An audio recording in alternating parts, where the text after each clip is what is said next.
J'entends Eric me dire, voilà, c'est un homme normal, et puis on l'emmène et on le confronte à des situations auxquelles il ne s'attend pas, et surtout qu'il l'emmène très loin. Je peux m'empêcher de penser à Michael Petersen, le héros de Léviathan, parce que c'est tout à fait ça.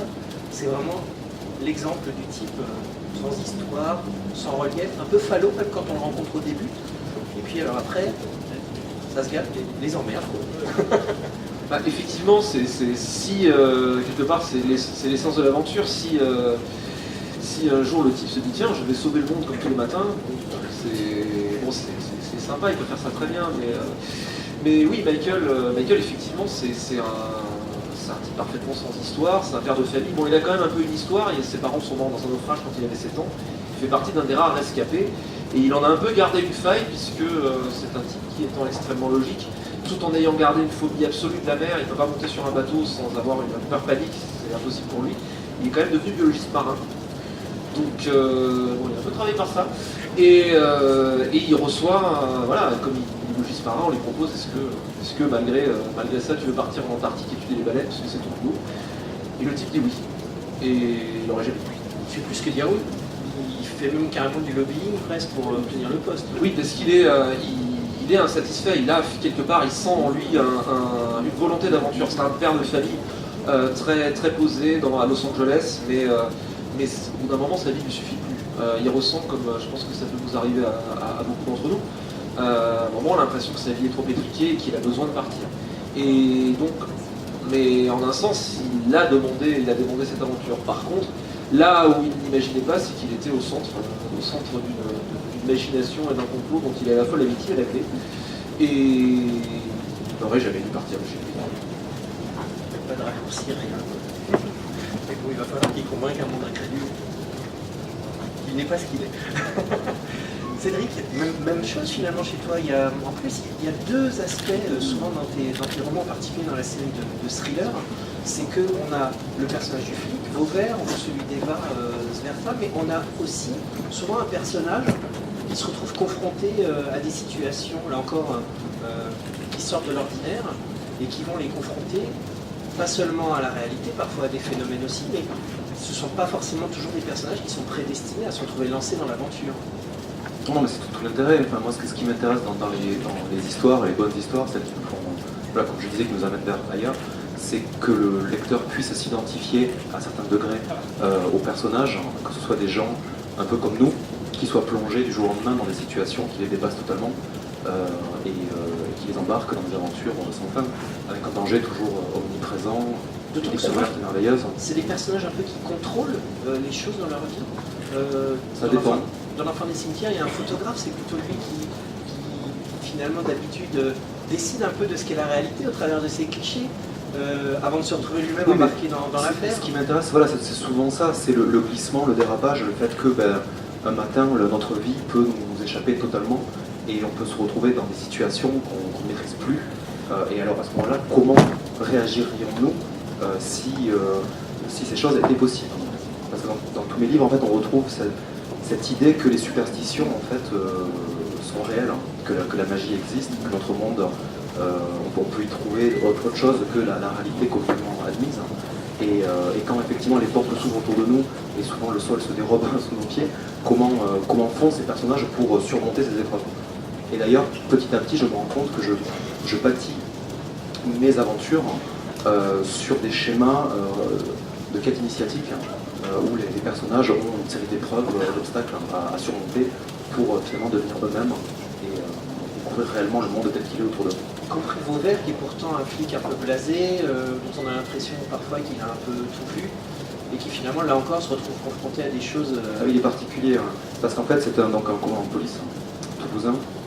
Physiquement, c'est vraiment l'image du rugbyman, des épaules larges, c'est un géant de 2 mètres, au visage buriné, qui s'est, un gros nounours en fait, qui s'est construit une armure autour de lui, qui est assez violent dans ses actions, dans sa manière de mener son métier, et qui paradoxalement a une sensibilité extrême, et cet homme est en réalité médium, donc il voit régulièrement des fantômes par exemple, et le destin le place dans des situations de conflit avec ces forces de l'autre monde, et Alexandre Vauvert donc refuse catégoriquement de voir le don qu'il a. C'est-à-dire il le sait, il s'en rend compte, mais pour lui c'est trop compliqué, donc il nie un petit peu au fond de lui ce pouvoir inné qu'il a. Sauf que forcément, comme je disais, le destin le ramène toujours dans cette situation-là, parce qu'il y a un but à cela. Comme un peu Antoine Marcas, qui flic et franc-maçon, a tendance quand même à se retrouver souvent chargé d'enquête, directement ou indirectement d'ailleurs, où justement la franc-maçonnerie intervient. C'est surprenant, non? Tout est maçonnique. Je vais vous faire le coup pour ceux qui n'assistaient pas à la conférence hier. Vous savez quoi? Ici, vous avez vu cette bouteille d'eau minérale. Regardez bien, elle s'appelle comment? Acacia. Acacia. Acacia est l'arbre des francs-maçons, c'est le symbole des francs-maçons, et on reconnaît certains francs-maçons dans la vie profane parce qu'ils portent une petite branche d'acacia dessus. Alors je tiens à préciser, si tu veux conserver ton emploi, que tu as intérêt à boire de l'acacia, parce qu'on touche 10% chaque fois. Voilà. C'est bon, on a tous commencé.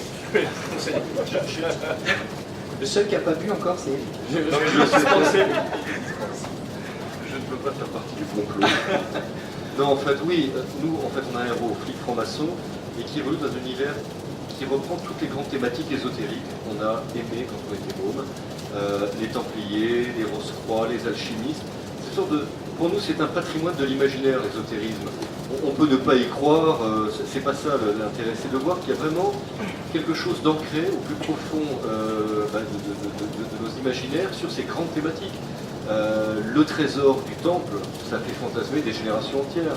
L'alchimie, Nicolas Flamel, l'alchimiste immortel, on n'a rien inventé, il y a eu ça avant nous.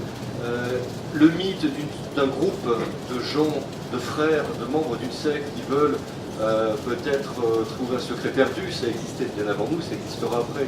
Bref, on travaille sur ce matériau, mais on essaie de discerner toujours le vrai du faux. À la fin des bouquins, on dit toujours, voilà, ça c'est vrai, ça c'est faux, et on ne fait pas prendre des récits maçonniques pour des lanternes spirituelles. On essaie.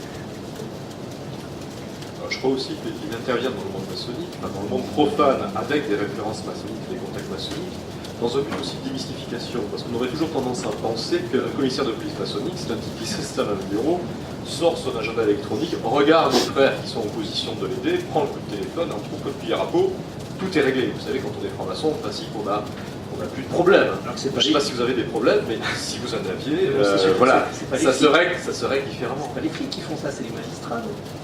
Ah non, Non, oulala, non, les magistrats, non, c'est des gens avec qui on les ennuie, les magistrats, c'est des gens qui fouillent, c'est pas des gens bien, vous savez, vous devriez être au courant de ça.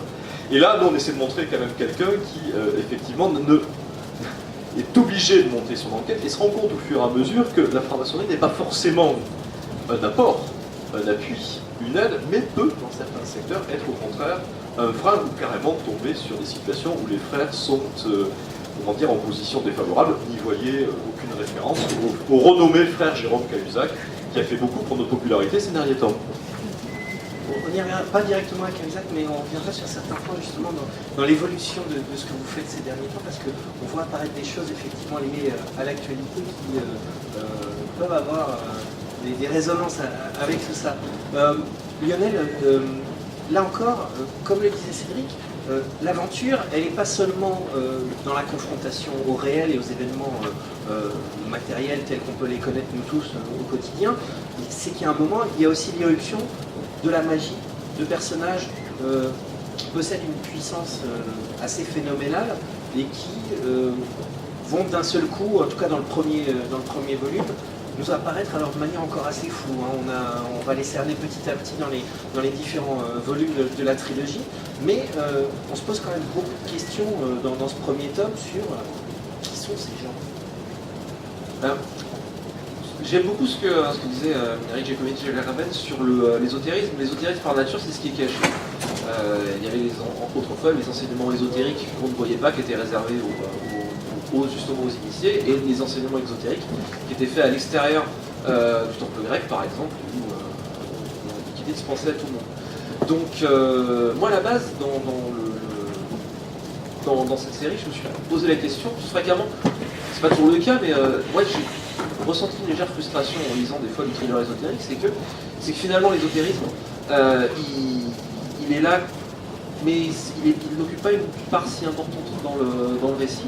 Je suis tout à fait d'accord avec le fait que c'est un réservoir de mythes et de figures qui est aussi vieux que l'humanité. Et qui peut vite tourner au délire. Et qui peut vite, ouais, tout à fait. Mais moi, je regrettais un peu que cette ésotérisme, souvent dans beaucoup de bouquins, finalement, on pourrait parler de plans d'armes nucléaires ou de secrets d'État. Ça serait pas forcément plus dérangeant. Donc moi, j'ai voulu m'amuser à me dire, bon bah, et si cet ésotérisme, finalement, était protégé, était caché, etc., parce qu'il marche pour de vrai, que, effectivement, amusons-nous un instant, imaginez que les divers écrits parlant de prodiges divers et variés dans toutes les traditions, et ben ouais, on peut, c'est parce que ça marche.